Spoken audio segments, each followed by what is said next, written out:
Hardship বা মানে কঠিন জীবন বা কঠিন লাইফ যেটাকে আমরা বলি, বা কঠিন কিছু একটা একটা শক্ত লাগা, এই শক্ত লাগাটা কতগুলো আছে যে মানে ন্যাচারাল জিনিস, কিন্তু অনভ্যাসের জন্য শক্ত লাগতে পারে। আমরা কতদিন পড়ছি বা আগেও বলছি, যেমন ধরেন রোজা রাখাটা, যে কোনোদিন রোজা রাখেন তার কাছে রোজা রাখাটা খুব শক্ত মনে হতে পারে, কিন্তু এটা এটা সেই হার্ডশিপের কথা বলা হচ্ছে। এই হার্ডশিপকে আমরা এক্সট্রিমিজম বলবো না, বা এই হার্ডশিপকে আমরা চরমপন্থারই বলবো না। এই জন্য যে এটা একটা অভ্যাসের ব্যাপার, এটা ন্যাচারাল। একটা মানুষ সকাল থেকে সন্ধ্যা পর্যন্ত না খেয়ে থাকতে পারে, আল্লাহ সেটা খুব ভালো করে জানেন এবং জেনে এটাকে ফোর্স করছেন। এবং এখন ডাক্তাররা বলে যে শরীর এবং সিস্টেম পিউরিফিকেশনের জন্য রোজা রাখাটা খুব অত্যন্ত এফেক্টিভ একটা ব্যাপার।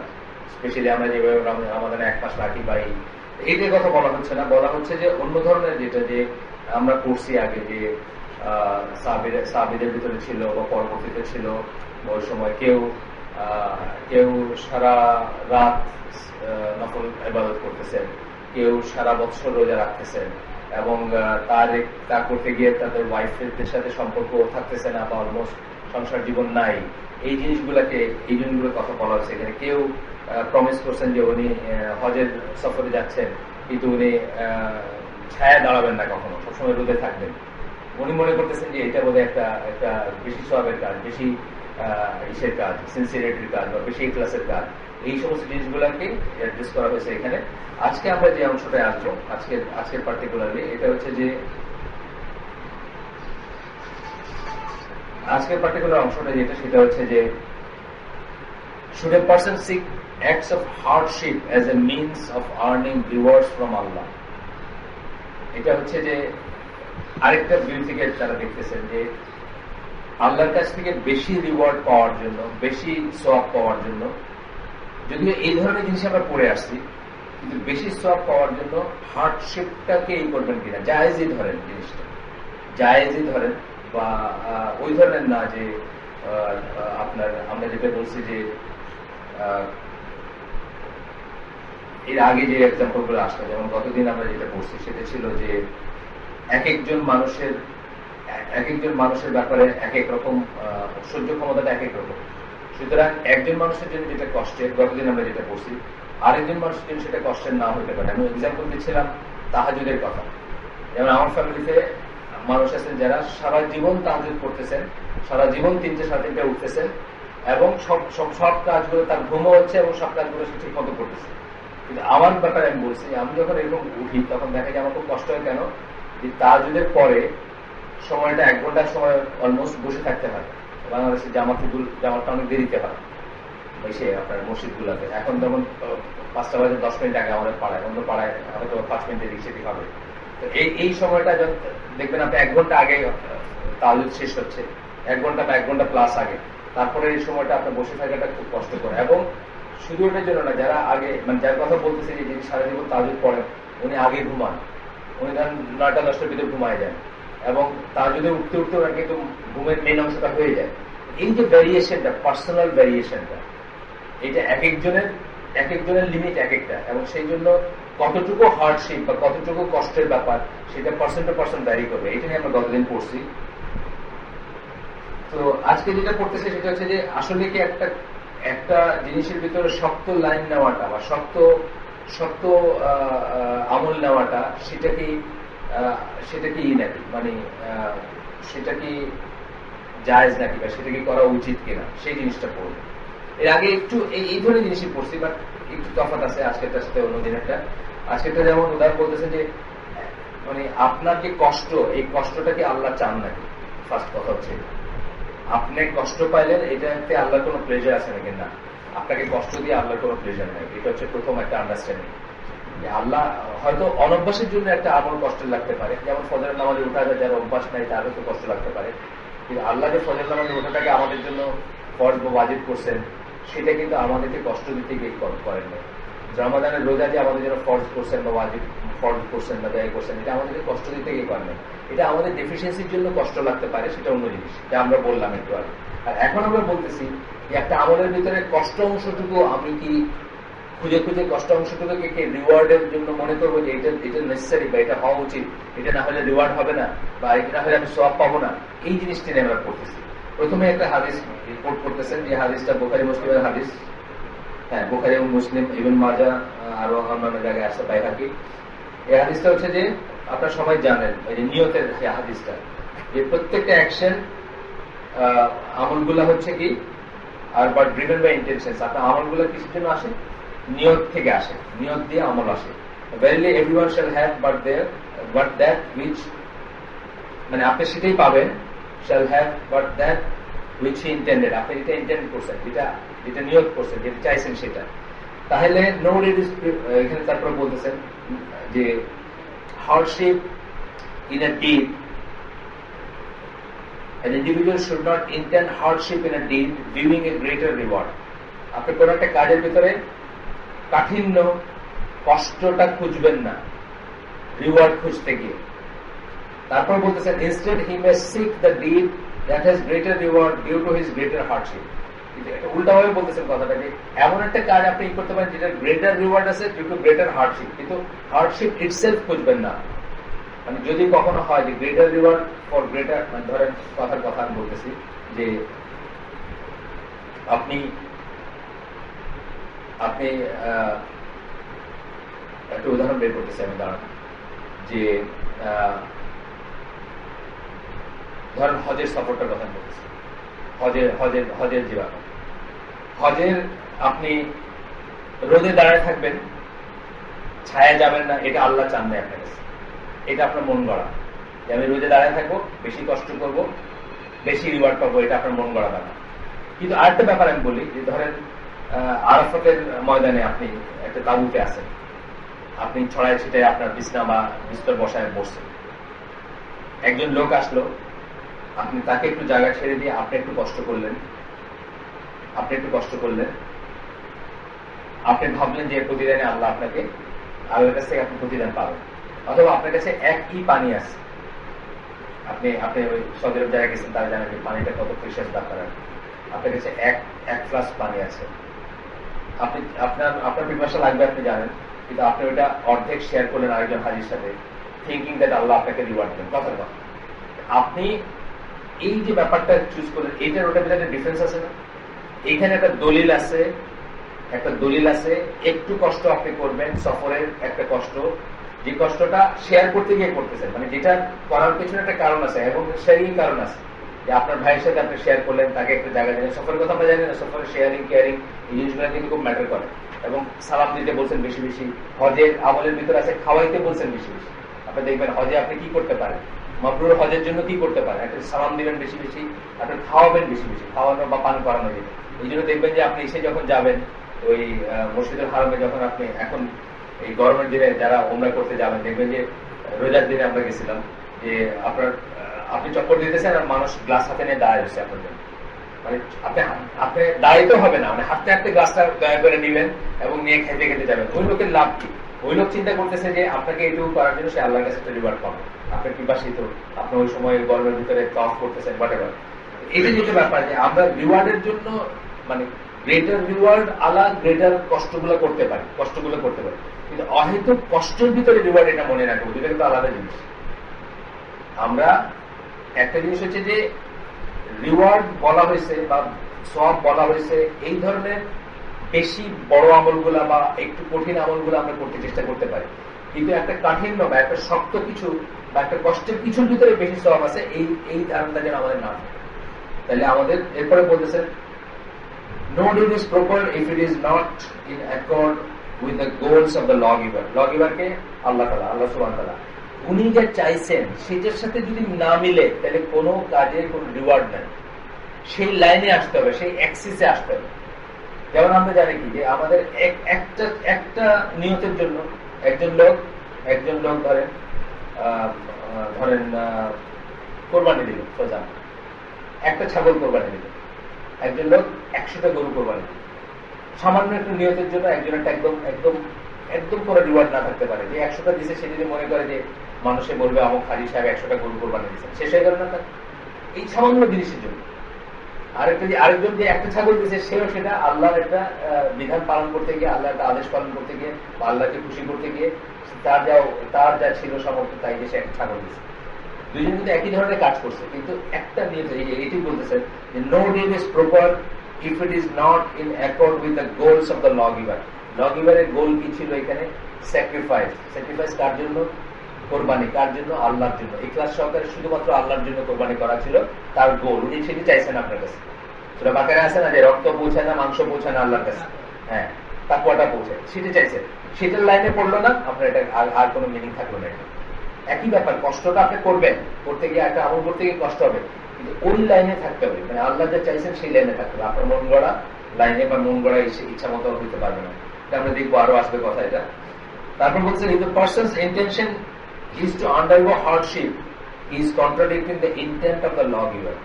আপনার যদি সোল ইন্টেনশন হয় যে আমার কষ্ট হোক, আমি কষ্ট ভোগ করবো, তাহলে আপনি আল্লাহর গোল যেটা সেটা বাইরে চলে গেলেন। কারণ আল্লাহর গোল কখনোই আপনাকে কষ্ট দেওয়া না, বান্দাকে কষ্ট দেওয়া না।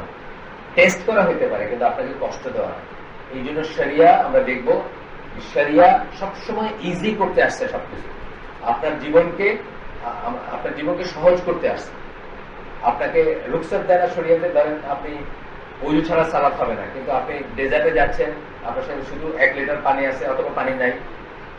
আপনার এখন ধরেন আপনি যদি ওযু করতে যান, আপনি জানেন যে আরো 10 মাইল দূরে এখানে কূপ আছে, ওইখানে গেলে হয়তো ওযুর পানি পাবেন। আপনার জন্য রুখসাত কি? আপনি তায়াম্মুম করতে পারেন, সহজ করে দেওয়া। আপনার জন্য রুখসাত কি? কসর করতে পারেন। আপনার জন্য রুখসাত পানি সহজ করা। আপনার জন্য রুখসাত কি? আপনি করতে পারেন, জামা করতে পারেন নামাজটা। এই যে প্রত্যেকটা স্টেপ বাই স্টেপ এগুলো কিন্তু সহজ করার জন্য, কঠিন করার জন্য। আপনার জীবনকে কঠিন করাটা শরীরের কোনো উদ্দেশ্য না, আপনার জীবনকে কঠিন করাটা আল্লাহর কোনো উদ্দেশ্য না, আপনাকে কষ্ট দেওয়াটা ইটসেলফ আল্লাহর কোনো উদ্দেশ্য না।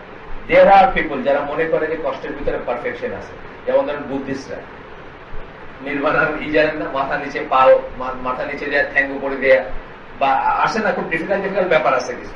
হিন্দুদের অনেক ডিফিকাল্ট ব্যাপার আছে, খ্রিস্টানদের অনেক ডিফিকাল্ট ব্যাপার আছে, অনেক ডিফিকাল্ট আছে, বিয়ে করবে না, এটা করবে না, ওটা করবে না, এটা খাবে না, এইভাবে চলবে না, অনেক কিছু আছে। আমাদেরকে আল্লাহ সেরকম কোন পরীক্ষা ফেলেন নাই, বা সেটা আল্লাহর ইন্টেনশন না, বা সেটা আল্লাহ চান না। এই জন্য বড় বড় স্কলাররা কি বলেন যে ইসলাম বডি এবং সোল দুটার দিন, কোনটাকে ইসলাম ইগনোর করে না, একটাকে প্রাধান্য দিয়ে আরেকটাকে ইগনোর করে না।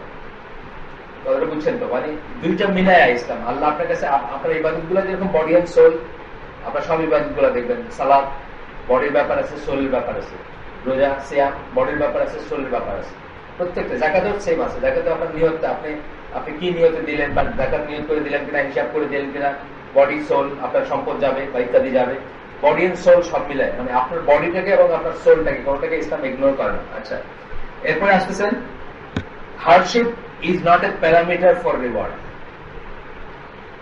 Hardship is not a parameter for reward. যেমন ধরেন আমরা দুজনে রোজা রাখবো, আপনি মনে করলেন যে আরো কঠিন করার জন্য আমি সেহরি না খেয়ে রোজা রাখবো, এতে কোনো এক্সট্রা রিওয়ার্ড নেই, আছে? সেহরি না খেয়ে রোজা বড় উল্টাটা, তাই না? বরং সেহরি খাওয়ার যে কিছু আছে সেটা আপনি কিন্তু পেলেন না যদি আপনি সেহরি না খেয়ে রোজা রাখেন বা সেহরি স্কিপ করেন। তো হার্ডশিপটা ইটসেলফ রিওয়ার্ডের কোনো প্যারামিটার না। মানে একই জিনিস যদি হয়ে থাকে, ইবাদত আপনারটা আমারটা, আপনি হয়তো কঠিন করে করলেন, সেটি খাইলেন না, এটা আপনার এক্সট্রা কোনো রিওয়ার্ডেরই না। আচ্ছা, reward is the result of hardship being a necessary consequence of something requested by শরিয়া and something that may be expected to occur when fulfilling such an act. কিন্তু রোজা রাখতে গিয়ে তো আমাদের কিছুটা কষ্ট হয়, সবার কিছুটা হয় না, তৃষ্ণা ক্ষুধার কিছুটা কষ্ট হয়। এটা শরিয়া আপনাকে এমন একটা টাইপ করতে গেছে, তার সাথে অটোমেটিক্যালি এই হার্ডশিপটুকু আসে, এই কষ্টটুকু আসে, যে আপনি কিছুটা খিদা লাগে, আপনার কিছুটা পিপাসা লাগে, এবং এটা টলারেবল, এবং এটা আল্লাহ জানেন, এবং টলারেবল বলেই আপনাকে এই পরীক্ষাতে আল্লাহ ফেলছেন, বা এটা করতে বলছেন, আল্লাহর জন্য করতে বলছেন। এই হার্ডশিপটুকু কনসিকুয়েন্সিয়াল হার্ডশিপ আমরা যেটা বলি, মানে একটা কাজ করতে গেলে আরেকটা কাজ। আমি এখন যদি ধরেন মসজিদে যাই, আমাকে একটু হাঁটতে হবে, এটা কনসিকুয়েন্সিয়াল হার্ডশিপ। মানে এটা উদ্দেশ্য না, আপনাকে কষ্ট দেওয়াটা উদ্দেশ্য না, কিন্তু অটোমেটিক্যালি আপনাকে হেঁটে যেতে হবে তো মসজিদে। এখান থেকে ধরেন 1 ফার্লং দূরে একটা মসজিদ আছে, আমাকে অটোমেটিক্যালি এই কষ্টটুকু করতে হবে। এই কষ্টটুকু হয়তো আপনার শরিয়া অ্যাপ্রুভ করে বা চায়, কিন্তু কষ্ট ইটসেলফ আপনার কোন টার্গেট না শরিয়ার, সেটা আপনাকে কষ্ট দেওয়া। However, it is never a goal in itself. শরিয়ার কোনো গোল না, উদ্দেশ্য না। তাহলে কষ্টটা কখনো কি হইতে পারে? মিনস হইতে পারে, পথ হইতে পারে, রাস্তা হইতে পারে। এই যে বললাম, হেঁটে আপনি মসজিদে যাবেন, এখানে আপনার একটা কষ্ট আছে, এই কষ্টটা ইটসেলফ কোনো গোল না, গোল হচ্ছে নামাজ পড়াটা, সালাতে যাওয়াটা, জামাতে যাওয়াটা, সেটা গোল ছিল। এখন আপনার বাসায় একটু দূরে আপনার একটা কষ্ট হচ্ছে, এটা কনসিকুয়েন্সিয়াল। কিন্তু আপনি যদি মনে করেন যে আমি অনেক দূরে বাসা নিয়ে 10 মাইল হাইটা নামাজে যাবো, মানে কষ্টটাকে আপনি মনে করতেছেন এটা ইবাদত, সেটা ঠিক না। এটাই বলতেছেন এখানে, বারবার বলবেন এই কথাগুলো, ঘুরে ঘুরে আসবে। এরপরে কয়েকটা পয়েন্ট বলতেছেন। প্রথম পয়েন্টটা হচ্ছে study of the text of Sharia leads to the definite conclusion that removing hardship, seeking ease upon the people, and lessening burdens is a distinguishing characteristic of this nation. This nation মানে এই উম্মাহ, মুসলিম উম্মাহ কি বললেন? Removing hardship, কাঠিন্য সরানো, কষ্ট সরানো, আপনার কষ্ট দূর করা। Seeking is upon the people, সহজ করা, আপনার জন্য সহজ করা। এই যে বললাম পানি নাই, অজু ধুলা দিয়ে তাইমুম করেন, সফরে আসেন নামাজ অর্ধেক করে পড়েন, সফরে আসেন জামা করে পড়েন, সফরে আসেন মোজার উপরে অজু করে মোজা পরে স্টার্ট করলেন, তারপরে অনওয়ার্ড 72 ঘন্টার জন্য আপনি সেই মোজার উপরে মাসে করতে পারেন। সবকিছু সহজ করে দেওয়া হচ্ছে যাতে আপনি। আর একটা কি বলছেন? লেসেনিং বার্ডেন্স, বোঝা কমান। এই একই কথার ভিতরে আসতেছে। এটা is a distinguishing characteristic of this nation. এই জাত মানে মুসলিম জাত, মুসলিম নেশন যেটা, এই জাতের হচ্ছে সহজ করে দেওয়া তার অনুসারীদের জন্য, তার মানে উম্মতদের জন্য বা তার মেম্বারদের জন্য সহজ করে দেওয়া। 2 নম্বর পয়েন্ট বলতেছেন যে certain individuals were prohibited from specific dates entailing hardship. আমরা জানি, আমরা আগে পড়ছি হাদিসগুলা, আবার পড়বো আমরা এই হাদিসগুলা, বা কিছু কিছু পড়বো, সব না পড়লেও, যে পার্টিকুলার জায়গাতে রাসূল সাল্লাল্লাহু আলাইহি ওয়াসাল্লাম সহজ করে দিয়েছেন। পার্টিকুলার জায়গায় রাসূল সাল্লাল্লাহু আলাইহি ওয়াসাল্লাম বা তাদের জন্য তাদের কাজগুলোকে সহজ করে দিয়েছেন যখন তারা কঠিন করতে চাইছিলেন বা করতে চাইছিলেন। আমরা কয়েকটা পড়বো এখানে।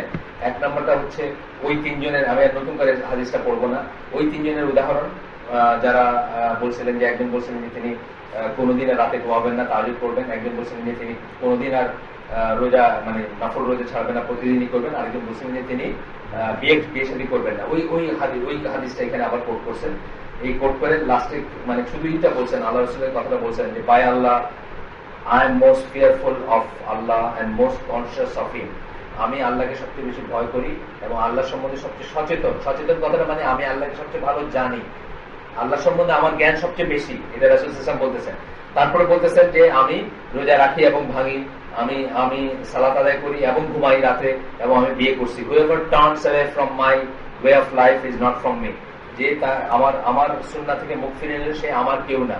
এই আমার কেউ না কথাটা অনেক বড় একটা কথা। এটা বলতে চাচ্ছেন সে মুসলিমই থাকবে না, ইসলাম থেকে বাইরে হয়ে যাবে। তাহলে আপনি চাইলেন একটা ভালো কাজ বেশি করতে, কঠিন করে করতে, নিজের উপর বেশি করে নিতে, আল্লাহ রাসূল বলতেছেন আপনি ইসলাম থেকে বের হয়ে গেলেন বা বের হয়ে যাবেন। সুতরাং এখানে বুঝতেছি আমরা যে আল্লাহ রাসূল কঠিনই চান নাই। এরপরে আসতেছে একজন বুড়া লোককে এক সময় দেখছেন রাসূল সাল্লাল্লাহু আলাইহি ওয়াসাল্লাম যে সে তার হেঁটে হেঁটে 2 ছেলের কাঁধে ভর দিয়ে যাচ্ছে। তখন আল্লাহ রাসূল জিজ্ঞেস করছেন এই লোকটা কি হয়েছে? তো অন্যরা বলছেন যে সে একটা শপথ করছে যে হেঁটে হেঁটে হজ করবে, অর্থাৎ বাহনে উঠবে না, বা এই যে একটা করছে, হেঁটে হেঁটে একটা প্রমিস করছে বা একটা কি ওথ বা একটা শপথ করছে যে আমি হেঁটে হেঁটে হজ করবো। কিন্তু এখন সে বুড়ো লোক, সে তার কুলাইতেছে না। এখন সে 2 ছেলের ঘাড়ে হাত দিয়ে পা দিয়ে মানে কোনো মতে চলতেছে। তার নিজের কষ্ট, তাদের কষ্ট, কিন্তু অহেতুক কষ্ট, এটা আল্লাহ তার কাছে চান নাই। তখন রাসূল সাল্লাল্লাহু আলাইহি ওয়াসাল্লাম কি বলছেন? আল্লাহ is not in need of that man's tormenting himself. আল্লাহ ওই লোকটা যে নিজেকে কষ্ট দিবে, আল্লাহ সেটা দরকার নেই, আল্লাহ তার কষ্টের দরকার নেই। অর্থাৎ বলছে যে শুধু শুধু কারণ নিজের উপর কষ্ট নিতেছে, সে তো বাহনে চললে পারে, জায়েজ আছে।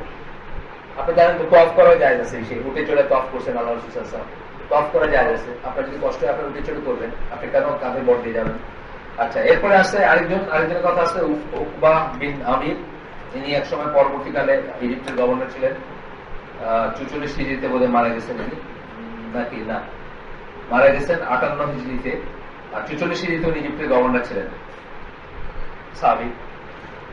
তার বর্ণনা আসতেছে তার ওয়াইফ, সরি তার বোন, তার sister swore to walk to the house of Allah barefoot. এই আরেকজন মানে খালি পায়ে সে আল্লাহর ঘরে যাবে, মানে এটা সোয়ার করছেন উনি, এটা উনি শপথ করছেন, খালি পায়ে আল্লাহর ঘরে যাবেন, মানে হেঁটে হেঁটে আল্লাহর ঘরে যাবেন।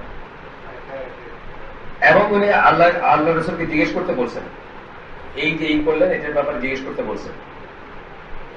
তো আল্লাহ রসুল করে জিজ্ঞেস করছেন, তখন উনি বলছেন let her walk and let her ride, হাঁটুকো আবার চড়েও যান, মানে যখন হাঁটার দরকার তখন হাঁটুক, যখন চড়ার দরকার কিছুতে বাহন মানে উঠ তখন অথবা দাদা যাই থাকুক সেগুলোতে চড়বে, মানে দুইটাই করবে। বেয়ার ফুট হাইটে যাবে এটা কোনো ব্যাপার না, সহজ করে দিচ্ছেন অথবা নিষেধ করছেন। আমরা দেখবো আরেকটা আমরা জানি যে আবু ইসরায়েল, যার কথা বললাম যে যিনি ওই প্রমিস, আগে আমরা পড়ছি যারা আগের দিকগুলো ফলো করছেন, আগে আমরা পড়ছি যে উনি প্রমিস করছেন যে উনি রোদে থাকবেন, ছায়া থাকবেন না কখন, ওনাকে নিষেধ করছেন আল্লাহ রাসূল সাল্লাল্লাহু আলাইহি ওয়াসাল্লাম। These hadiths and similar others clearly indicate that intending hardship is not part of the religion whatsoever. তাহলে হার্ডশিপ, আপনার কষ্ট চাওয়াটা, আপনার কষ্টটা শরিয়া চায় না, আল্লাহ চান না, অহেতুক কষ্ট আপনি, এটা কিন্তু হইতে পারে, এটা কিন্তু অনেক সময় এটার উল্টাটা কি, মানে স্যাডিস্টিক একটা অ্যাটিটিউড। অনেক মানুষ আছে, মানুষ যেটা করে আল্লাহ করেন না, সেটা মানুষ করে, যেটা সে তার ভালোবাসার পরীক্ষাটা নেয় আরেকজনের কষ্ট দিয়ে নেয়। কিন্তু অনেক মানুষ আছে, বাংলাদেশে দেখবেন একটা সিস্টেম আছে যে গ্রামে গঞ্জে বিশেষ করে বউ না খায় বসে থাকবে হাজবেন্ডের জন্য, দেখছেন কিনা আছে না? একটা হচ্ছে আউট অফ লাভ বা আউট অফ রিয়েল কম্পানিয়নশিপ সে বসে থাকবে, আরেকটা হলো হাজবেন্ড এটা চায় যে কষ্ট করে যে করে হোক তুমি না খায় থাকবে আমি আসা পর্যন্ত। এটা হলো একটা স্যাডিস্টিক ওয়ে অফ জাজিং someone or testing someone, or তার ইভ্যালুয়েশন বা তাকে আপনি মূল্যায়ন করতেছেন যে সে আসলে আপনাকে ভালোবাসে কিনা, তার কষ্ট দিয়ে আপনি এটাকে মাপতেছেন। আল্লাহ সেটি চাচ্ছেন না, আল্লাহ আপনাকে সেটি চাচ্ছেন না। যদিও কনসিকুয়েন্সিয়াল কষ্ট আসবে, সেটা আমরা আগেই বলছি, রোজা রাখতে গেলে সকাল থেকে সন্ধ্যা পর্যন্ত না খেয়ে থাকতে হবে। এটা আমরা আপনাকে আগেও আপনাদের বলছি যে ওই অন্য পথের কন্যারা যে বইটা আছে, ডটার্স অফ আনাদার পাথ, ওখানে 53 জন মানে কনভার্টেড মুসলিমা, আমেরিকান মুসলিমা, তাদের ইন্টারভিউ এবং তাদের উপর একটা সার্ভে আছে। সেই সার্ভেতে তারা কি বলছেন, অলমোস্ট সবার সবচেয়ে কষ্টের ব্যাপারটা লাগছে রোজা রাখা। মানে মুসলমান হয়ে প্রথম চিন্তাটাই আসে আল্লাহ কিভাবে সকাল থেকে সন্ধ্যা পর্যন্ত না খেতে হবে, বিকজ তাদের আমেরিকান ব্যাকগ্রাউন্ডের জন্য। কিন্তু আপনার আমার কাছে কিন্তু কোনো ব্যাপার আছে নাকি? আপনার আমাকে দেখবেন এরকম অনেক গ্রামে দেখবেন 6 বছরের বাচ্চা, আমাদের 6 বছরের নাতি রোজা রাখছে। আমি একজন মালয়েশিয়ান, মানে সিঙ্গাপুরের মালয় ক্যাপ্টেনের সাথে সেল করতাম, তার বাসায় একদিন গেছি, তার 6 বছরের বাচ্চা আব্দুল মাতিন 30টা রোজা রাখছে, 30টা রাখছে এবং তার বাপ মা তাকে না করেন নাই। এই যে ব্যাপারটা, এটা কনসিকুয়েন্সিয়াল, মানে অটোমেটিক কনসিকুয়েন্স হিসেবে আসতেছে। এটা আপনাকে আল্লাহ কষ্ট দিতে চাচ্ছে না, কিন্তু রোজা রাখতে গেলে না খেয়ে থাকতে হবে, এটা হচ্ছে ব্যাপার। সেটা বলতেছেন আর কি, যে এখানে একজন স্কলার, শাফি স্কলার, বড় দামাস্কে মানে সিরিয়ান স্কলার, 660 হিজরিতে মারা গেছেন, তার একটা উদ্ধৃতি দেওয়া হয়েছে। ওনার নাম হচ্ছে ইবন ইবন আব্দুস সালাম। উনি বলছেন, it is not proper to get closer to Allah by hardship. Proper না, ঠিক না, সঠিক না চেষ্টা করা বা চাওয়া বা আল্লাহ ক্লোজ হইতে চাওয়া বাই হার্ডশিপ। এই জন্য যে আল্লাহর ক্লোজ হয় আমরা কি দিয়ে? আল্লাহর ক্লোজ আমরা হই কি দিয়ে? আল্লাহ আমাদের কাছে কি চান, আসলে মেইনলি আল্লাহ কি চান? আমরা যেন তার শরীক না করি না, এবং তার গুণাগুণ সমূহ গুণগান গাই। আপনারা জানেন যে বেস্ট জিকিরের একটা কি? সুবহানাল্লাহি ওয়া বিহামদিহি, গুণগান। কিন্তু গুণকীর্তন না, গুণগান যেটাকে আমরা বলি, মানে গুণ গা, আল্লাহকে প্রেজ করা। সুবহানাল্লাহি ওয়া বিহামদিহি, আল্লাহকে প্রেজ করা। ফেরেশতারা সারাক্ষণ এই জিকির করতে থাকে। আর আরেকটা জিকির কি বলা হয়? লা ইলাহা ইল্লাল্লাহ। এটাও কিন্তু এক ধরনের গুণগান, বা এক ধরনের আপনি আল্লাহকে এক্সাল্টেড করতেছেন, আল্লাহর গ্রেটনেস বলতেছেন, আল্লাহ ছাড়া কোনো ইলা নেই, ও মানে ইবাদতের যোগ্য কেউ নেই। আল্লাহ আপনার কাছে কি চান? আল্লাহ আপনার কাছে এইটা চান এবং সর্বান্তকরণে চান। মুখেও বলবেন, ভিতরেও থাকবে, কাজেও থাকবে। আমরা ইমানের তিনটাই জানি না, মুখে বলা, অন্তরে নিশ্চয়তা থাকা, আরটা কি?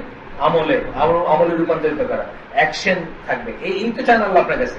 এখানে কিন্তু কোথাও হার্ডশিপ চান বলেন না, হার্ডশিপ চাওয়ার কোনো প্রশ্ন আসতেছে না। তো বলতেছেন যে this is because all means of getting closer are forms of extolling Allah, and the essence of suffering hardship is neither extolling nor respecting.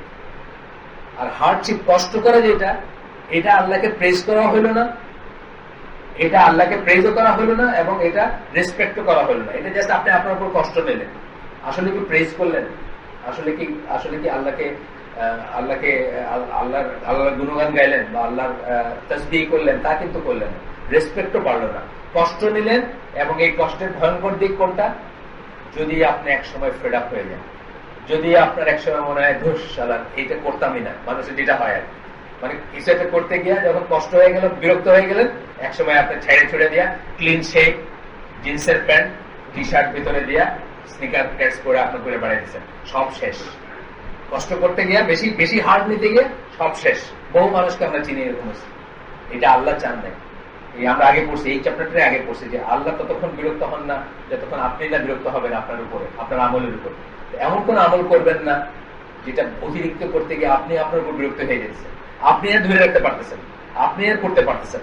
অথচ ওইটা আদতে ছিল সুপার নিউমারারি। সুপার নিউমারারি মানে যেটা মাস ছিল না, ফরজ ওয়াজিব ছিল না, আপনি আবিষ্কার করছেন আপনার মন গড়া করে। আপনি মনে করছেন যে এটা করলে বেটার, এটা করলে এরকম। যেমন আমি বলতাম, এই যে আপনার বলি খুব সিম্পল, যেটা বলি সবসময় বলি যে গরম পানি থাকতে শীতের রাত্রে, ঘরে আপনার গরম পানি আছে, শীতের রাত্রে আপনি ইচ্ছা করে একদম জম ঠান্ডা পানি দিয়ে উজু করতেছেন যে এটাতে আমার বেশি সব হবে, এটা আল্লাহ আপনার কাছে চান না, আপনি নিজে আপনার উপর নিচ্ছেন। এই জন্য আরো বহু জিনিস মানুষ নেয়, যে বড় বড় অনেক বিদাতি আমল আছে না, সালাতুত তাসবিহ, এইটা সেইটা, খতমে শিফা, খতমে ইউনুস, 1.5 লাখ 2 লাখ মানে লাখ লাখ হিসাব, তসবির হিসাব লাখ লাখ, একলা পারে না, সবাই মিলে পারে। মোটরের দানা নিয়ে একদম থেকে একদম পাস করে, কঠিন অবস্থা। এখানে কি হয়, আপনি আপনার উপর হার্ডশিপটা নিতেছেন এবং একসময় আপনি আমলটা রাখতে পারবেন না, আপনি ছেড়ে দিবেন এবং ছাড়তে গিয়ে হয়তো আপনি আরো বড়টাও ছেড়ে দিবেন, ফরজ ওয়াজিবও ছেড়ে দিবেন। সেটা সবচেয়ে ভয়ের ব্যাপার। ওইটুকু ছাড়লেন যেটা এক্সট্রা নিছেন, সেটা হচ্ছে বড় ভয়ের ব্যাপার কি আপনি হয়তো আসলটাই ছেড়ে দিলেন, আপনি ইসলামের উপর বীতশ্রদ্ধ হয়ে গেলেন, আপনি আল্লাহর উপর বিরক্ত হয়ে গেলেন, নজবিল্লাহ। এটা হলে আপনার বড় অন্যায়। শয়তান সেটাই চায় আপনার কাছে। শয়তানের একটা কি আপনাকে ফেড আপ করে দেওয়া, আপনাকে নিরাশ করে দেওয়া, এটা কিন্তু শয়তানের একটা অন্যতম লক্ষ্য। আচ্ছা, এরপরে কি বলতেছেন, এইখানে 2টা পয়েন্ট গেল আমাদের। 3 নম্বর পয়েন্টটা কয়টা পাচ্ছে? 11:17 সাল।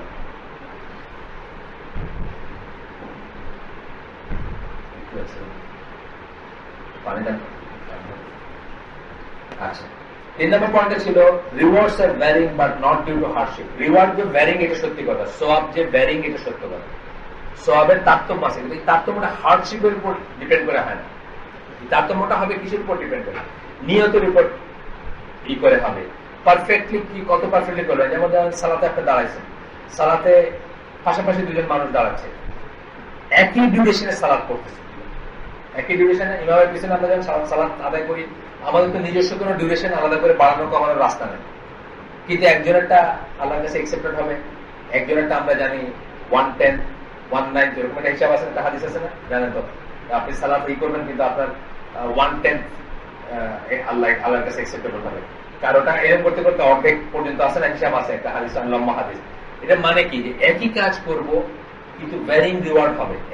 একই রোতে দাঁড়ায় আছি, আমরা সালাত আদায় করতেছি খুশুর জন্য বা একাগ্রতার জন্য বা নিয়তের জন্য, বা আমি কি চিন্তা করতেছি ওই সময়, একজন দোকানের হিসাব মিলাইতেছি, আরেকজন জান্নাত জাহান্নাম চিন্তা করতেছি, পাশাপাশি দাঁড়াইছি দুজন। একজন দোকানের ক্যাশের হিসাব মিলাইতেছি, মনে করতেছি যে আচ্ছা আজকে তো 10 টাকা শর্ট হয়ে গেল, ব্যাপারটা কি, মানে কারে দিলাম, তো ওইখানে চা খাইতে চিন্তা লেগে গেলেন। আরেকজন জান্নাত জাহান্নামের ছবি মনে মনে চিন্তা করতেছে। এইটাই আমার শেষ সালাত হইতে পারে, যেটা বলেন আর খুশুর জন্য, যেটা বলেন স্কলাররা, যে নামাজে কিভাবে একাগ্রতা আনবেন। নামাজে দাঁড়ানোর পরে আপনি চিন্তা করবেন যে এটাই আমার শেষ সালাত হইতে পারে, আরেকটা ওয়াক্ত আমার সালাত নাও আদায় করতে পারি, আমি আমার আয়াতে নাও কুলাইতে পারি। এন্ড দেন আপনার যে একাগ্রতাটা আসবে, আপনি আল্লাহর কাছে যা চাওয়ার, আমরা কি সালাতের ভিতরে চাবো, আমরা জানি যে সাবরি ওয়াস সালাত, আল্লাহ তাআলা এসে সাহায্য চাইতে বলছেন সবর এবং সালাতের মাধ্যমে, সূরা বাকারার আয়াত। তাহলে আমরা এই যে চাওয়াটা, যেটা এই চাওয়াতে একাগ্রতা থাকবে আমাদের, আমরা আমরা আমরা কনসেন্ট্রেট করবো, আমরা খাসিয়া যেটাকে বলি, যেটাকে বলি, আমাদের থাকবে, আমরা কার সামনে দাঁড়াইছি, উনি কে, উনি ওনার ক্ষমতা কতটুকু, উনি আমাদের কতটুকু দিতে পারেন, কতটুকু হরণ করতে পারেন, কতটুকু নিয়ে যেতে পারেন, ইনক্লুডিং মাই লাইফ। এই সমস্ত চিন্তাগুলো যখন আপনার মাথায় আসবে বা আপনার ভিতরে থাকবে, তখন যে একাগ্রতা হবে, যে রিওয়ার্ড পাবেন, দোকানের হিসাব মেলানোর চিন্তা থাকলে সেই রিওয়ার্ড পাওয়ার কথা না। এখানে হবে ভ্যারি, কিন্তু হার্ডশিপের জন্য না। হার্ডশিপ কিন্তু সেম, সবাই এক সময় দাঁড়াচ্ছি, ইমামের সাথে দাঁড়াচ্ছি না, একই সমান। এই কথাটাই বলতেছেন যে রিওয়ার্ডের তারতম্য হবে, কিন্তু এটা কষ্টের উপর ভ্যারি করে, মানে কষ্টের ভ্যারিয়েবল হবে না।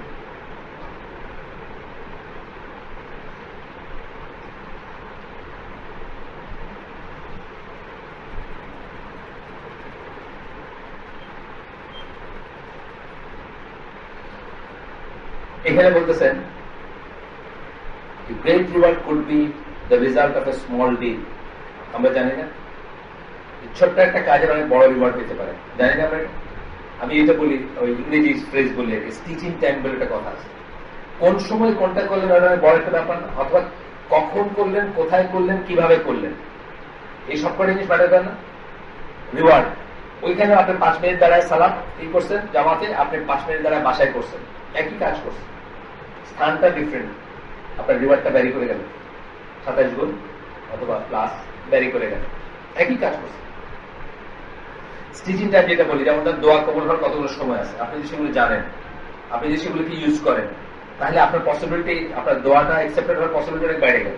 আমরা কি জানি সাধারণভাবে, কি জানি, আজানের সময়, আজানের সময়, বৃষ্টির সময়, যুদ্ধের সময়, এই তিনটে হচ্ছে দোয়া কবুলের সময়। ধরেন আরো আছে, এটা মানে আমি একটা কথা বললাম, আরো অনেক আছে, জুমার দিন বা অন্যান্য ব্যাপার আছে, আরো আছে।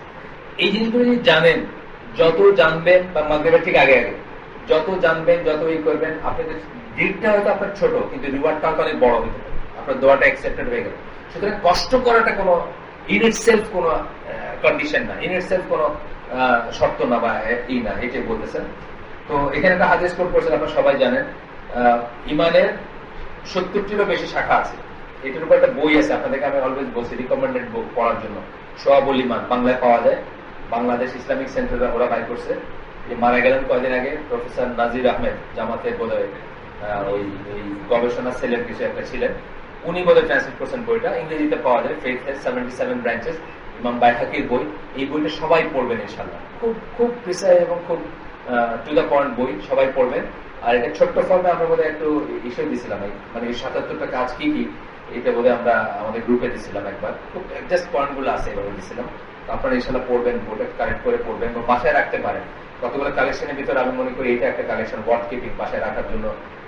The highest of them being the statement লা ইলাহা ইল্লাল্লাহ, মানে হাইয়েস্ট হচ্ছে কি এই 77টা শাখার ভিতরে বা 70 প্লাস শাখার ভিতরে সবচেয়ে উপরেরটা হচ্ছে কি লা ইলাহা ইল্লাল্লাহ।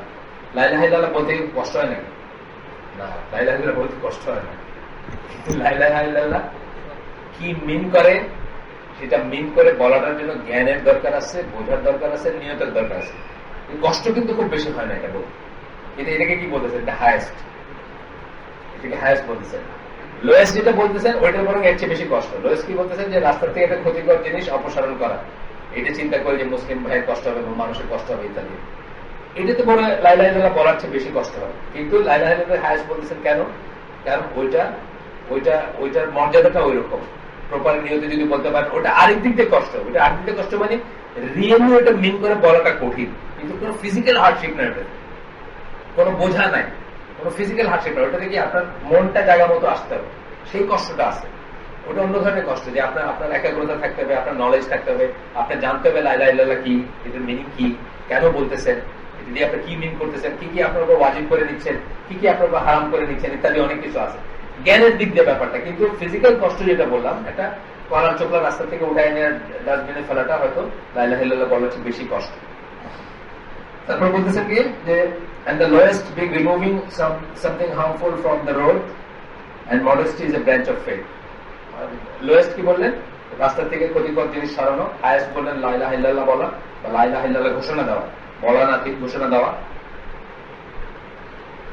আর আর আর বললেন কি যে মডেস্টি মানে শালীনতা হচ্ছে ইমানের একটা শাখা। আচ্ছা, এখানে কি বললেন? This contains an indication that deeds are of varying degrees. তার মানে এটা বুঝলাম কি আমরা যে deeds গুলো varying degree হয়, যে কথাটা এই চ্যাপ্টারটা এই সাবহেডিংটা আমরা কি করলাম, যে সওয়াবের তারতম্য আছে, ফজিলতের তারতম্য আছে, বাট হার্ডশিপের ভ্যারিয়েবল না, সেটা এইটাই হচ্ছে আমাদের কথা। সওয়াব আমরা বলতেছি না যে সব মানুষ ওয়াইজও যেমন সওয়াব এক না, কাজ ওয়াইজও সওয়াব এক না। মানুষ ওয়াইজ বললাম যে একই কাজ, দুজন পাশাপাশি দাঁড়ায় আছে, দেখতে একই কাজ মনে হচ্ছে, সওয়াবটা আলাদা হবে। আবার কাজ ওয়াইজও সওয়াবের তারতম্য আছে, এক একটা কাজের জন্য এক একটা ই হবে, কিন্তু এগুলো হার্ডশিপের ভ্যারিয়েবল না, এটা হচ্ছে মেইন কথা। এখানে আচ্ছা, according to their honour and benefit, honour এবং বেনিফিট, মর্যাদা এবং লাভ বুঝে কাজের তারতম্য আছে, কাজের সওয়াবের তারতম্য আছে, কাজের রিওয়ার্ডের তারতম্য আছে, কাজের ইম্পর্টেন্সের তারতম্য আছে। ইবন তাইমিয়ার একটা প্যাসেজ এখানে দিচ্ছেন, it must be known that Allah is not pleased or loved due simply to torturing oneself or forcing the soul to withstand some hardship in such a way that whenever a deed has more hardship, it is more virtuous. এটা দিয়ে আল্লাহ সন্তুষ্ট না। এই কথাটা আরেকভাবে বলতেছে, বেশি কষ্ট বেশি রিওয়ার্ড, এইটা কোনো থিওরি না। এটা দিয়ে আল্লাহর প্রতি ভালোবাসাও যেমনই করা হয় না, আল্লাহকে বেশি সন্তুষ্ট করলাম এটাও কিন্তু এস্টাবলিশ হয় না। বেশি কষ্ট বেশি রিওয়ার্ড, বেশি কষ্ট বেশি সন্তুষ্টি আল্লাহ, এটা ঠিক না। মেনি অফ দ্য ইগনোরেন্ট মানে জাহিল, যাদের কথা বলছেন, অনেক জাহিল থিঙ্ক দিস ওয়ে। ইবন তাইমিয়া বলতেছেন অনেক জাহিল এইভাবে চিন্তা করে, বেশি কষ্ট বেশি রিওয়ার্ড, এটা চিন্তা করে। Thinking that the reward is according to the amount of hardship in everything, যে কোনো কিছুতে রিওয়ার্ড আসবে, যত কষ্টকর তত বেশি রিওয়ার্ড, এটা মনে করে কারা? তাদেরকে ইবন তাইমিয়া কি বলছেন? জাহিল বলতেছে। এবং জায়েজ জিনিসের ভিতরে, জায়েজ মানে ধরেন ফরজের ব্যাপারে আমি 4 রাকাত সালাত, কিন্তু 2 রাকাত করার কোনো রাস্তা নেই, কোনো অপশন নেই। কিন্তু জায়েজ জিনিস যেগুলা, যখন 2টা চয়েস থাকতো, আল্লাহ রাসূল বলছেন, নিজে বলছেন, অলওয়েজ উনি সহজটা চুজ করতেন। যখন 2টা অপশন থাকতো, সহজটা চুজ করতেন। আপনাকে আমাকে সেটা বলেন, সহজটা চুজ করতে পারেন। দেখলাম তো আমরা এই যে হাদিসগুলো পড়লাম, অলওয়েজ সহজটা, এখানে অপশন আছে, এটা আপনি হয়তো যেতে পারেন, আপনি এরপর না করতেছেন। কিন্তু আপনার যদি একটা বাহন থাকে, আপনি কেন হাঁটবেন? আপনি কেন বেয়ার ফুটেড হাঁটবেন? আপনি কেন পুরা পথ হাঁটবেন বাচ্চাদের ছেলেদের কাঁধে হাত দিয়ে ভর দিয়ে? সেটা না। মেনি অফ দ্য ইগনোরেন্ট আছে গেল নো, বলছেন no, this is not so, but the reward is according to the beneficial aspect of the deed. যে কাজটা আপনি করতেছেন তার যে বেনিফিশিয়াল অ্যাসপেক্ট, তার জন্য একটা লাভ আছে, একটা ফজিলত আছে, একটা ভালো কিছু হয়, ভালো কিছু পাওনা হয়, ভালো কিছু ঘটে। যেমন ধরেন একটা এই সোশ্যাল দেখলাম যে কলার চোখটা আপনি সরাই দিলেন, রাস্তা থেকে কেউ আসার খাবে দিলেন, এটা একটা বেনিফিট আছে না? এই বেনিফিট অনুযায়ী তার একটা লাভ আছে, তার একটা রিওয়ার্ড আছে। আর সবচেয়ে বড় বেনিফিট কিসে? শিরক মুক্ত আল্লাহর ইবাদত করা। তাই আল্লাহ আপনার কাছে কি জানতে চান? আমি যে বলি যে দিন ইসলাম, পুরা ইসলাম ধর্ম বলতে চাই না, দিন বলতে চাই। এক সেন্টেন্সে বলতাম লা ইলাহা ইল্লাল্লাহ, এক শব্দে বলতাম তাওহীদ।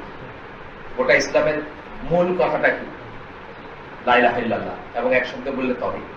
সুতরাং বলতেছেন যে the reward is according to the beneficial aspect of the deed, its goodness and its benefit, and according to the amount of obedience there is to the command of Allah and His Messenger. তাহলে ওটার মর্যাদা অনুযায়ী, ওটার লাভ বা ফজিলত অনুযায়ী, যে apparently যে দুনিয়াবি লাভে হোক, আখিরাতের লাভ হোক, এটা আসবে ওটা। এবং আপনার অবিডিয়েন্স কতটুকু, আল্লাহ এবং রাসূলের প্রতি আপনার অবিডিয়েন্স কতটুকু আপনি মানলেন, কতটুকু আপনি কোন এই যে আমরা জানি ওই 3 জনের ওই হাদিসটা বারবার আশা করে ফেলে, যে পাথর সরে গেছিল। একজনের এইটা কি ছিল যে তাকে একজন সুন্দরী মেয়ে যখন তাকে প্রপোজ করছিল, আল্লাহকে ভয় করে উনি কিন্তু ওটাতেই করেন না। এই তো ব্যাপারটা। এই যে মানে একটা চরম ক্রিটিক্যাল মোমেন্টে আল্লাহর আনুগত্য আপনি দেখাইলেন বা আপনি করতে পারলেন, যেখানে মানে 99% পিপল উইল ফেল। এইটা আপনাকে কাউন্ট করবে। ইট ইজ নট নেসেসারিলি হার্ডশিপ। এটা হার্ডশিপ নাও হইতে পারে, এটা কষ্ট নাও হইতে পারে, এটা কাঠিন্য নাও হইতে পারে, এটা একটা জাস্ট টেম্পটেশন হইতে পারে। কিন্তু ওই টেম্পটেশনটাকে আপনি যে একটা চরম ক্রিটিক্যাল মোমেন্টে আল্লাহর কথা মনে হইলো আপনার, এটার জন্য আপনি রিওয়ার্ড আশা করবেন। Any action which is better and its doer more obedient and following will be more virtuous. যেটা যে অ্যাকশনটা বেটার এবং যে অ্যাকশনটা যে করতেছে সে বেশি অবিডিয়েন্ট, আল্লাহর বেশি অনুগত, এবং আল্লাহ এবং আল্লাহ রাসূলের কামানকে বেশি ফলো করে, সেই অ্যাকশনটা হচ্ছে বেশি virtuous. The deeds are not more virtuous by mere number. শুধু নাম্বার দিয়ে বেশি ভার্চুয়াস হয় না। এই জন্য নামাজের কয় রাকাত পড়লেন তারাবিতে বা অন্যত্র নফল নামাজ, খালি আমরা আগে পড়তাম না শবে বরাত, যখন পড়তাম আমরা যখন শবে বরাতে মুসলিম ছিলাম, তখন কি করতাম? খালি নাম্বারস অফ রাকাত কেমনে বাড়ানো যায়, বুঝছেন না? এসে গিয়ে নাম্বার অফ রাকাত কি করবেন আপনি? আপনার ইম্পর্টেন্ট কি? ইম্পর্টেন্ট হচ্ছে ওইটা কতটুকু সুন্দর হলো, কতটুকু পারফেক্ট হলো, স্ট্যান্ডিং বা যেটা বলে যে দাঁড়ানো, অ্যাকচুয়ালি কিয়াম কিন্তু কথাটা, নাম্বারটা ওইখানে ইম্পর্টেন্ট না, দাঁড়ানোটা ওইখানে ইম্পর্টেন্ট। একাগ্রতা সহকারে দাঁড়াইলেন, ধৈর্য নিয়ে দাঁড়াইলেন, কতক্ষণ দাঁড়াইলেন, এইসব নাম্বারটা কোনো ব্যাপার না, কারণ নাম্বার দিয়ে আপনি কোনো করতে পারবেন না। মানে আপনি 100 রাকাত পড়লেন, আমি 10 রাকাত পড়লাম, এটা দিয়ে আপনি বলতে পারবেন যে আপনি একটা বেটার কাজ করে ফেলছেন, তা না। The levels of superiority are based on the result in the hearts while the deed is performed. আপনার হার্টে, আপনার অন্তরে কি আছে, অন্তর কি বোধ করলো, অন্তর কি দিল, অন্তর কি চাইলো, তার উপর ডিপেন্ড করবে সুপিরিয়রিটি। আপনার লেভেল অফ সুপিরিয়রিটি মানে আপনার কাজটা কত পারফেক্ট সেটা ডিপেন্ড করবে, যেটা কিন্তু মাপার কোনো রাস্তা নেই, যেটা মাপার কোনো ফিজিক্যাল মিনস নাই, এবং যেটা কোনো কষ্টের ই না। এরপরে আসতেছে এখানে যে কোন সাহাবীরা এই ভুলটা সাহাবীরা করছেন, কোন সাহাবীরা মনে করছেন যে কষ্ট বেশি করলে যে রিওয়ার্ড বেশি হবে। এই কথাটা আসতেছেন।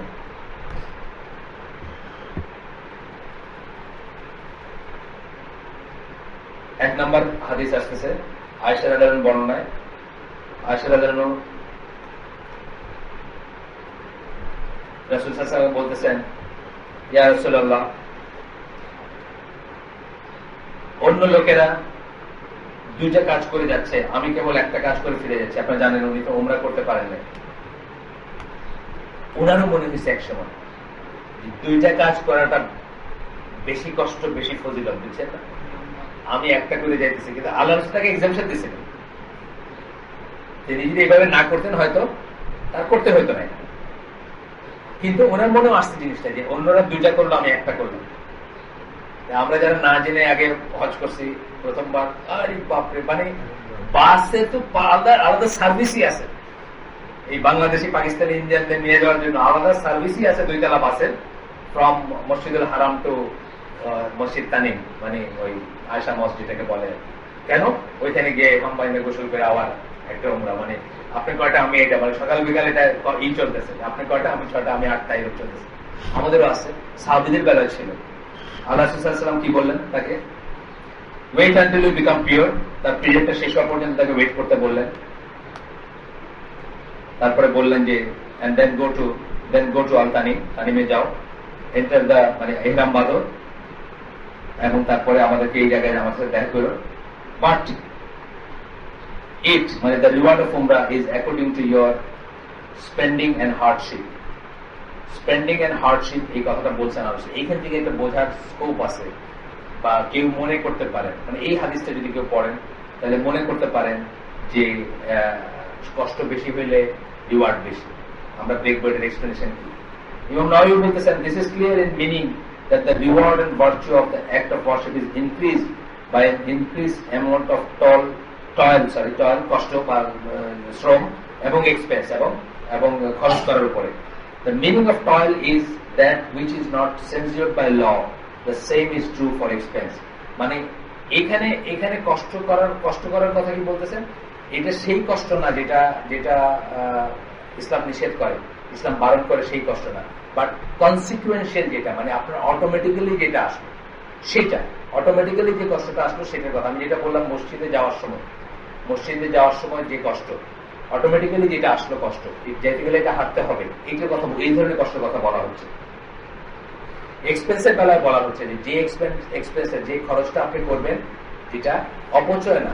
আপনি গেলেন, আপনি ধরেন ফর এক্সাম্পল 5,000 রিয়াল নিয়ে গেছেন, আপনি মনে করেন এই গোটাটাই আমার ওইখানে খরচ করে আসতে পারলে খুব ভালো হবে, আপনি তখন কি 86 টাকা খরচ করে আসবেন, সেটা বলা হচ্ছে।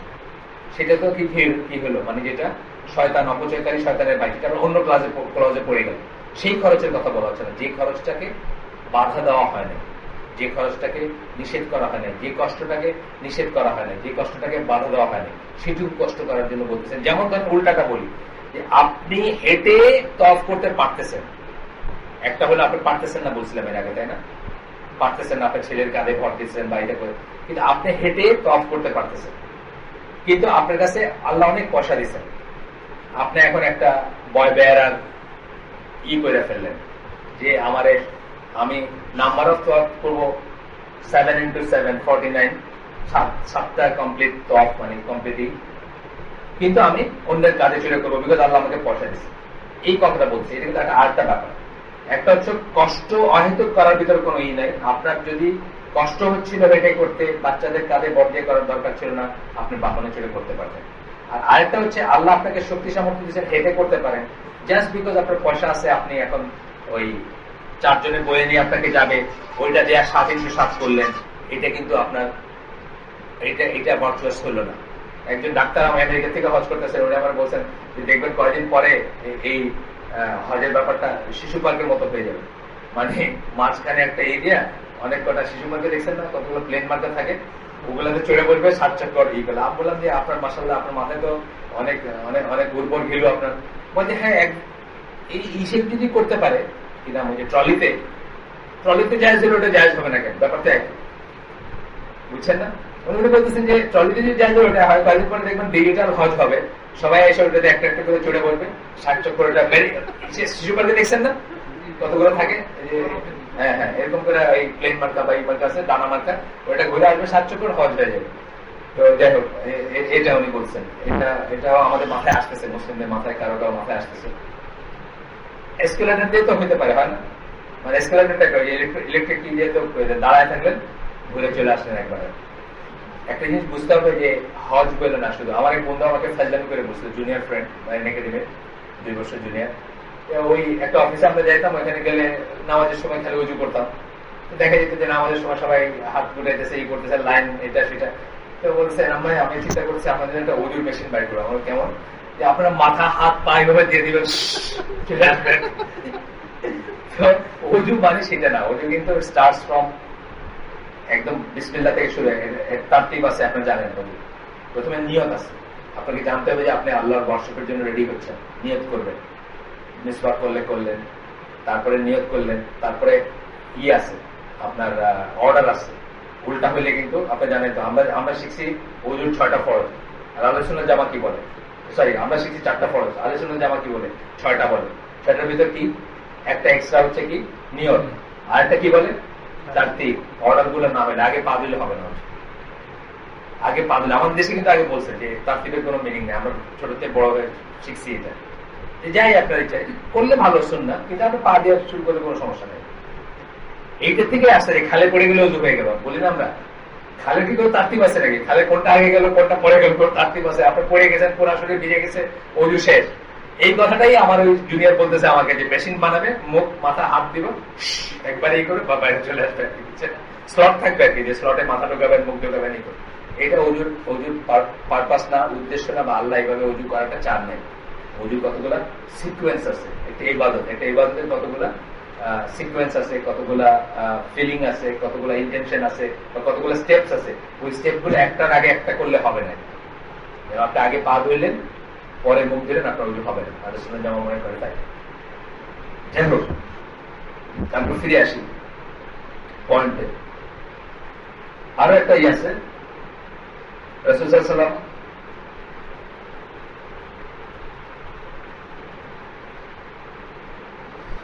একটা ট্রাইব, একটা গোত্র, আমরা এটা শেষ করে দেবো ইনশাআল্লাহ, এইটা পড়ে শেষ করে দেব।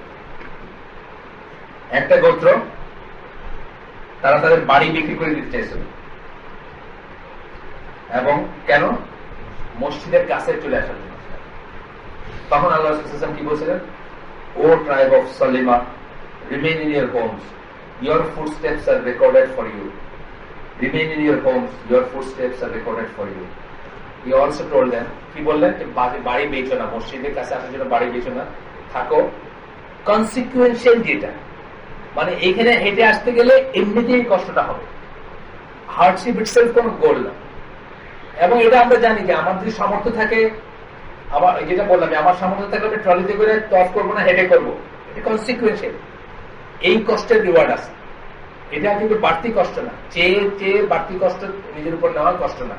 For every step there is for you an increase in rank, মানে প্রত্যেকটা স্টেপের সাথে সাথে তোমার সওয়াব আছে, তোমার বাড়ি বিক্রি করার দরকার নেই। কিন্তু এইখান থেকে এটা ভাবার নাই যে এটা উনি আসে না, এখান থেকে এটা ভাবার কোনো কারণ নাই যে এখানে সাহাবীরাও মনে করছেন, সাহাবীদের ভিতরে কেউ কেউ মনে করছেন যে বেশি কষ্ট হলে বেশি এইসব বেশি থেকে মনে করছেন। সেটা আমরা দেখবো যে এই মনে করাটা ঠিক না। আগেও দেখছি, আবার আমরা দেখবো যে ঠিক না। আল্লাহ রাসূল যখন বুঝছেন যে কেউ শুধুমাত্র কষ্টের জন্য কষ্ট করতেছে, তখন তার জন্য সহজ করে দিচ্ছেন, তাকে বারণ করছেন, তাকে নিষেধ করছেন। আমরা আজকের জন্য শেষ করে দিই। সুবহানাল্লাহি ওয়া বিহামদিহি আশহাদু আল্লা ইলাহা ইল্লা আনতা আস্তাগফিরুকা ওয়া আতুবু ইলাইক। আমার তার সাথে কথা হচ্ছিল যে আপনার সাথে না